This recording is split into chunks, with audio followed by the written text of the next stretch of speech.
में आरक्षण देंगी। यूपी में महिलाओं को 40% टिकट देगी कांग्रेस। यूपी चुनाव में कांग्रेस का मास्टर स्ट्रोक। प्रियंका गांधी की बड़ी घोषणा। लखनऊ से खबर, प्रियंका गांधी की यूपी चुनाव से पहले बड़ी घोषणा, और यह कहा कि यह घोषणा नहीं है, यह प्रतिज्ञा है कांग्रेस की। आज एक ऐतिहासिक फैसला है, एक ऐतिहासिक प्रतिज्ञा है जिसको कांग्रेस पूरा करेगी। और यूपी में कांग्रेस 40% टिकट महिलाओं को देगी। एक बड़ा ऐलान किया है प्रियंका गांधी ने अपनी प्रेस कॉन्फ्रेंस में, और यह भी कहा है ये कांग्रेस का घोषणा पत्र नहीं है, ये कोई घोषणा नहीं कर रही, ये प्रतिज्ञा है, ये करना ही करना है। यूपी चुनाव में कांग्रेस का मास्टर स्ट्रोक। प्रियंका गांधी की बड़ी घोषणा। लखनऊ से खबर, प्रियंका गांधी की बड़ी घोषणा। यूपी में महिलाओं को 40% टिकट देगी कांग्रेस।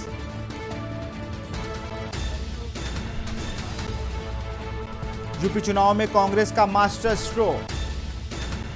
प्रियंका गांधी की बड़ी घोषणा।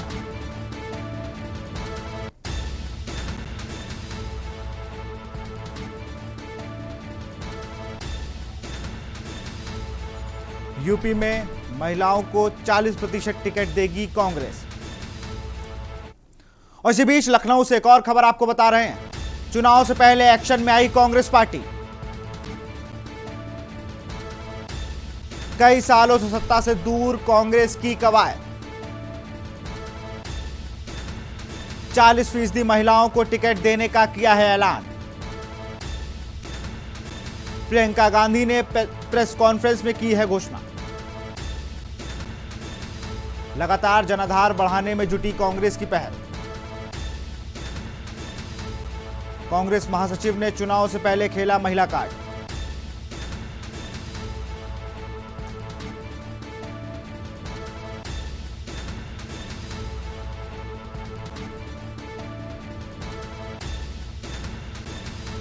और चुनाव से पहले, यूपी चुनाव से पहले कांग्रेस ने बड़ा मास्टर स्ट्रोक खेला है। उन्होंने 40% टिकट महिलाओं को देने की बात कही गई और कहा है ये घोषणा नहीं, प्रतिज्ञा है। इसी खबर पर हमारे प्रधान संपादक दुर्गेंद्र चौहान जी जुड़े हुए हैं और कांग्रेस मुख्यालय से हमारे संवाददाता चंद्रमणि भी जुड़े हुए हैं। दुर्गेंद्र जी, बिहार चुनाव हम लोगों ने देखा, उसमें एक नई चीज आई कि आप रोटी के लिए बात करिए, आप विकास के लिए बात करिए, आप स्वास्थ्य के लिए बात करिए, और अब महिलाओं को टिकट देने की बात कही है, वो भी 40% कांग्रेस ने। निश्चित तौर पर विशाल, ये बेहद क्रांतिकारी फैसला है कांग्रेस पार्टी का, इसमें कहीं कोई संदेह नहीं है।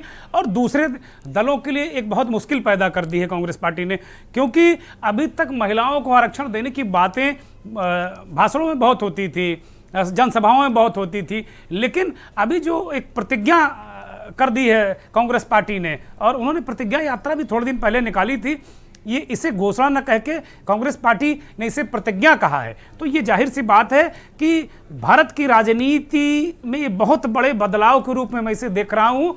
और आने वाले वर्षों में इस चुनाव में क्या होगा 2022 के, ये मैं अभी नहीं कह सकता कि क्या स्थिति बनेगी, कितने % महिलाएं जीत कर आएंगी, कितनी नहीं आएंगी, ये एक अलग बात है। लेकिन आने वाले जो वक्त में राजनीति का एक तरीके से भूगोल बदल जाएगा। अगर 40% 50% महिलाओं के लिए अगर सीटें आरक्षित हो गई ना, तो बिल्कुल क्रांति हो जाएगी। क्रांतिकारी कदम है। और मुझे लगता है कि वर्षों से इस तरीके की बातें होती रही हैं। विपक्षी कांग्रेस पर ही आरोप लगाते रहे हैं, चाहे वो भारतीय जनता पार्टी हो, चाहे अन्य दल हो, कि कांग्रेस बातें तो बहुत करती है लेकिन अपने संगठन में भी वो 33% आरक्षण नहीं दे पाती है। आज उससे 7% आगे की बात की प्रियंका गांधी ने, और उन्होंने 40% की घोषणा की। उन्होंने, जब उनसे सवाल किया गया कि क्या अन्य राज्यों में, जैसे पंजाब में चुनाव होने वाला है या अन्य राज्यों में जो चुनाव हो रहे हैं, 5 राज्यों को चुनाव हो रहे हैं, क्या वहाँ भी कांग्रेस इसी फार्मूले पर जाएगी, तो उन्होंने बहुत सलाहियत के साथ में कहा कि वहाँ के नेता इसे अडॉप्ट कर सकते हैं, बहुत अच्छा फैसला है। लेकिन चूंकि हम उत्तर प्रदेश को देख रहे हैं, उत्तर प्रदेश की प्रभारी, इसलिए यहाँ के बारे में हम बहुत कॉन्फिडेंट तरीके से, बहुत जिम्मेदारी से हम बात कर सकते हैं।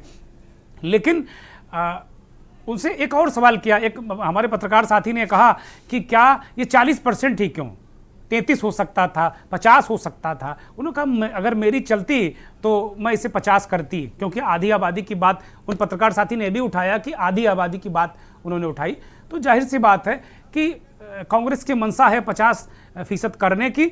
और आगे जो देखने को मिल रहा है 2024 को लेकर भी लोगों ने सवाल किए, तो मुझे लगता है कि 2024 में भी कांग्रेस पार्टी इस कदम पर आगे अमल करती दिखेगी, ऐसा मुझे लग रहा है। अभी जो मेरा आकलन है वो यही है।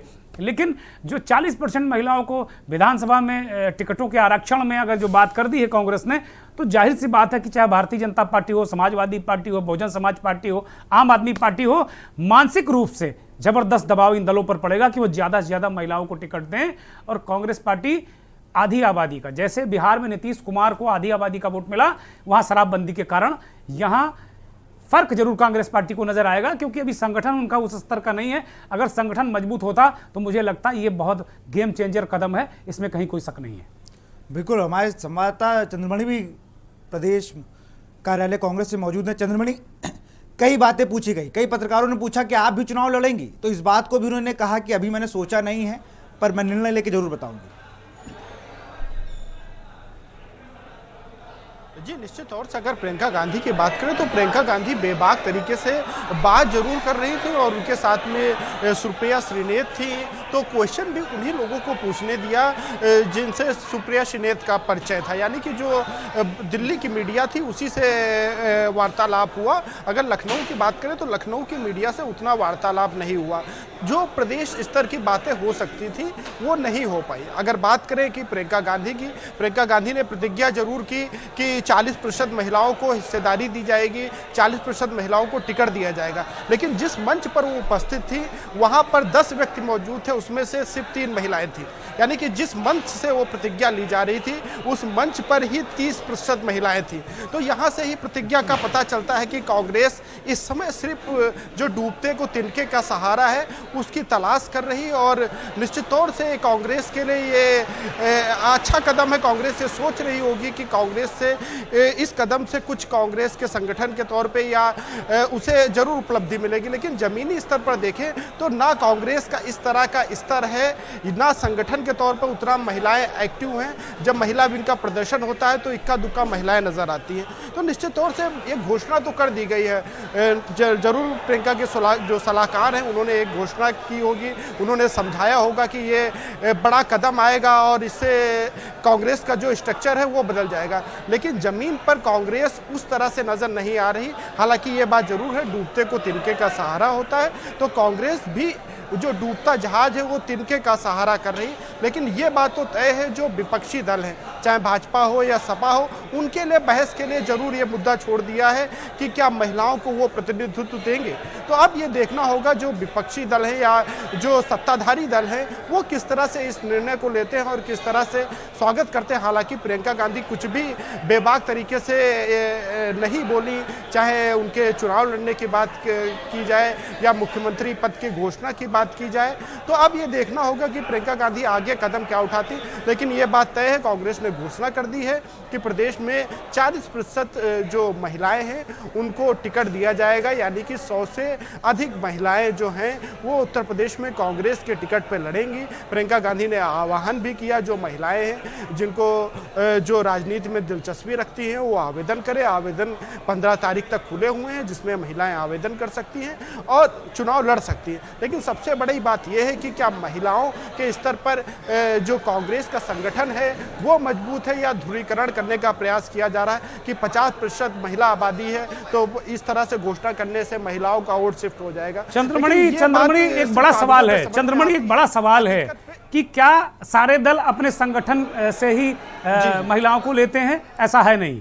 तमाम जो वो महिलाएं भी आएंगी, तमाम वो लोग भी आएंगे जो दूसरे दलों में जिन महिलाओं को टिकट नहीं मिला होगा, या जो दूसरे दलों की महिलाएं जो वर्षों से तैयारी कर रही होंगी और उनको टिकट नहीं मिलेगा। तो कांग्रेस ने इस तरफ भी एक तरीके से एक पासा फेंका है कि जो दूसरे दल की जो मजबूत महिला नेता हैं, अगर उनको टिकट नहीं मिलता है तो जाहिर सी बात है वे कांग्रेस पार्टी की तरफ रुख करेंगी और एक अच्छा कैंडिडेचर। आपकी बात बिल्कुल ठीक है कि कांग्रेस पार्टी के पास संगठन नहीं है, और महिला संगठन तो बिल्कुल नहीं है, खत्म है। उत्तर प्रदेश में महिला कांग्रेस ही खत्म है एक तरीके से। आप देखिए, सेवा दल खत्म है, यूथ कांग्रेस खत्म है, छात्र कांग्रेस खत्म है। मुख्य संगठन ही उनका बड़ा मुश्किल से कहीं, अगर पूरे 75 जिलों में 75 अध्यक्ष हों तो ये अच्छी बात है। लेकिन ये एक तरीके से एक अलग तरीके की एक रणनीति है कि अगर बहुत सारे दलों में, बल्कि अब वो दिन गए जब महिलाएं घूंघट में रहती थी, राजनीति नहीं करती थी। अब बड़ी संख्या में दूसरे दलों में, चाहे वो समाजवादी पार्टी हो, चाहे बहुजन समाज पार्टी हो, चाहे भारतीय जनता पार्टी हो, महिलाएं बड़ी संख्या में आगे आई हैं। तो ये उन लोगों के लिए भी एक पैसेज है, उन महिलाओं के लिए भी कांग्रेस ने एक दरवाजे खोले हैं जो दूसरे दलों में हैं और उनको पुरुषों के मुकाबले मौके नहीं मिलते हैं। चंद्रमणि जी, निश्चित तौर से अगर बात करें कि जो अन्य दलों की महिलाएं हैं उनको अगर उस पार्टी में टिकट नहीं मिलता है तो कांग्रेस का रुख कर सकती है। लेकिन प्रश्न चिन्ह ये उठता है कि पिछले कई दिनों में देखा गया है, पिछले कई वर्षों में देखा गया है कि जब से प्रियंका गांधी उत्तर प्रदेश में एक्टिव हुई तब से तमाम बड़े नेता जो कांग्रेस का चेहरा उत्तर प्रदेश में हुआ करते थे वो पार्टी से कट रहे हैं। लेकिन दूसरी पार्टियों के, जैसे समाजवादी पार्टी या बसपा से, या बसपा के नाम पर सिर्फ नसीमुद्दीन सिद्दीकी की बात कर सकते हैं कि कांग्रेस में आए, और अन्य दलों से जो नेताओं को आना चाहिए था उस तरह से कांग्रेस की तरफ रुख नहीं कर रहे हैं। तो ये भी एक बड़ा सवाल है कि जो महिलाएं भाजपा या सपा या बसपा से नाराज होती वो क्या कांग्रेस की तरफ आएंगी, ये भी बड़ा सवाल है। क्योंकि कांग्रेस उस तरह से मजबूती से जमीन पर नजर नहीं आ रहा है। हालांकि प्रियंका गांधी के आने के बाद में कांग्रेस एक्टिव हुई है और वो सड़कों पर नजर आ रही, पर अब ये देखना दिलचस्प होगा कि जो महिलाएं हैं, जो सपा में है, जो भाजपा में है, जो बसपा में है, प्रमुख जो राजनीतिक दल हैं, और प्रमुख राजनीतिक दलों में अब आम आदमी पार्टी की भी चर्चा हो रही, तो इनसे क्या नाराज लोग कांग्रेस की तरफ रुख करते हैं, ये सवाल होगा। लेकिन ये बात तो तय है कि उतना अधिक फायदा मुझे नजर नहीं आ रहा है कि जिस तरह से प्रियंका गांधी घोषणा कर रही कि 40% टिकट देने से कायाकल्प हो जाएगा, एकदम से कांग्रेस जमीन पर आ जाएगी, फाइट करने लगेगी। तो चूंकि वोट प्रतिशत 7% के आसपास ही रह रहा है, चाहे उपचुनाव की बात करें या जब गठबंधन में लड़ रहे थे सपा के साथ में तब भी, तो 7% के ऊपर वोट बैंक नहीं बढ़ रहा है। तो ये कहीं ना कहीं सवाल जरूर खड़ा करता है, और जो बड़े चेहरे होते थे कांग्रेस पार्टी के वो लगातार जाते नजर आ रहे हैं। अगर महिलाओं की बात करें तो महिलाओं के नाम पर अदिति सिंह कांग्रेस के पास एक बड़ा चेहरा थी, तो वो भी नजर नहीं आ रहे हैं। अगर उत्तर प्रदेश संगठन की बात करें तो उत्तर प्रदेश संगठन में मंच पर मौजूद लोगों में देखिए सिर्फ आराधना मिश्रा महिलाओं में मौजूद थी। सुप्रिया सिनेत को दिल्ली से लाना पड़ा, हालांकि इनका उत्तर प्रदेश से ताल्लुक है, उत्तर प्रदेश से चुनाव लड़ चुकी हैं, लेकिन अगर उनका बात की जाए तो वो दिल्ली से हैं। प्रियंका गांधी भी अगर उन्हें बात की जाए राजनीति करती हैं तो दिल्ली की राजनीति करती हैं। तो उत्तर प्रदेश की राजनीति के महिलाओं के तौर पे चेहरे भी उनके पास उस तरह से नहीं है। हालांकि ये राजनीति में कुछ भी निर्भर नहीं होता है कि चेहरे बना करते हैं, बिगड़ा करते हैं। देखो तो ये चंद्रमणि, चेहरे बना करते हो, बिगड़ा करते हो, देखने वाली बात ये होगी कि किस तरह से कांग्रेस पार्टी ने जो दांव खेला है इस पे और दलों पर क्या असर पड़ता है। आप दोनों हमारे साथ बने रहिए लगातार, क्योंकि जिस तरह से एक नया मोटिव लेके कांग्रेस पार्टी उतरी है, 40% महिलाओं को टिकट देगी, चर्चा जारी रहेगी। लेकिन एक छोटे से ब्रेक के बाद आप देख रहे हैं